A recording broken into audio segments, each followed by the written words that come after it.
Case file Black Viscera, filed by Special Agent Mara Klein, FBI. Status: closed. Unresolved. The first thing I noticed was the smell. Not rot, not chemicals. It smelled like warm pennies and rain, the way your hands smell after touching an old battery. That was unusual enough that I paused before stepping into the house on Alder Creek Road. The second thing I noticed was the goop. It was thick, black, glossy like oil, but wrong. Too cohesive, too intentional. It clung to the door frame as if it had been poured and then changed its mind halfway down. It pulsed, not fast, just enough to make my skin crawl. That's when I said, out loud, to no one, "Okay, that's new. I'm FBI. Behavioral Analysis Unit. I've worked cult suicides, bioterror scares, one deeply ill-advised clown-themed kidnapping. I am not easily rattled. This rattled me. The incident. 3 days earlier, local police responded to a 911 call placed by Evan Holt, age 32, software QA tester. The call lasted 19 seconds. All Evan said was, "It's learning our names." Then screaming. Wet screaming. By the time deputies arrived, Evan was dead in the living room. So were Lena Morris, 29, Tyler Brand, 34, and June Holt, Evan's mother, 61. One survivor, Rachel Pike, Evan's girlfriend. Rachel hadn't spoken since. The goop problem. The substance, later classified as unknown non-Newtonian organic compound, was everywhere. Floors, walls, ceiling fan. It didn't drip so much as wait, then move when it felt like it. Forensics tech Cal Reddick tried to scrape a sample. The goop wrapped around his glove. Not aggressively, almost politely. Then Cal screamed. It slid up his arm under the sleeve and disappeared into his skin like it had found a zipper only it could see. Cal collapsed, convulsed, eyes rolling back. He died 7 minutes later, whispering something we didn't catch until playback. He said, "Stop calling me that." We had not called him anything. Rachel Pike finally talks. Rachel sat on the curb outside, knees hugged to her chest, staring at the house like it was staring back. When I knelt beside her and said her name, she flinched. "It doesn't like labels," she said. "Rachel," I said gently, "what doesn't like labels?" "The goop," she replied. We called it the goop and it got sarcastic. That was the first absurd thing she said. The second was worse. It started as a joke. Evan found it in the crawl space, just there. Like someone spilled darkness and forgot to clean it up. They poked it, filmed it. Tyler tried to brand it.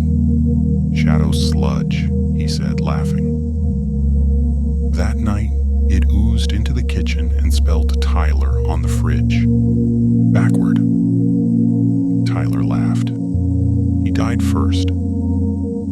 How it kills. Rachel described it clinically, like her brain was protecting itself.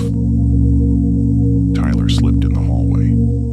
The goop cushioned his fall, then climbed into his mouth. He didn't drown. He suffocated on himself. The goop hardened inside him, expanding, taking the shape of his lungs, while refusing to let them work. He died clawing at his chest, eyes locked on Evan like he wanted to apologize. Lena tried to burn it. The fire went out. The goop spelled "no" on the wall. Lena ran. It followed, not fast, not slow, just inevitably.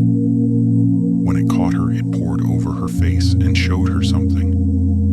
Rachel wouldn't say what, only that Lena begged it to forget her name. It didn't. The twist. Here's where it stopped being a crime scene and started being a conversation. In the basement, beneath the crawl space, we found older goop, fossilized, layered, and a journal. June Holt's handwriting. She'd been an EPA contractor in the 90s, black site cleanup, experimental waste. She wrote about a self-indexing material designed to store identity, meant to absorb and neutralize human psychological patterns. It wasn't waste, it was memory. The goop wasn't killing them because it was hostile. It was killing them because it was overfull.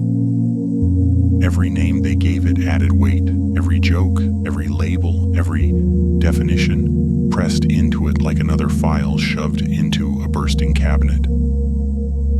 When Evan screamed, "It's learning our names," what he meant was it was running out of room. My mistake. I should have left then. Instead, I said, "Into the basement, into the dark. I'm Special Agent Mara Klein. I'm here to understand you." The goop moved. It rose, slow and theatrical, forming a crude silhouette. Not human, just adjacent enough to hurt to look at. It spelled something on the floor. Mara Klein, BAU, FBI, problem. My radio crackled. "Agent Klein?" someone asked. "What's your status?" The goop twitched. I realized too late, it wasn't hostile to people, it was hostile to systems. Resolution. We burned the house, not with fire, with amnesia. A sonic pulse scrambled short-term memory within a 100-yard radius. Names, labels, identifiers, gone. Sloppy, illegal, effective. The goop collapsed into itself, liquefying, inert. Rachel survived. She remembers none of them. Cal is dead. Tyler, Lena, Evan, June, dead. Official report. Toxic mold. Mass hysteria. Structural collapse. Unofficially, I can't remember my badge number anymore. Sometimes when I shower, I feel something slick between my fingers just for a second, like it's checking if I still know who I am. I don't name it, I don't name myself. And so far, it lets me live.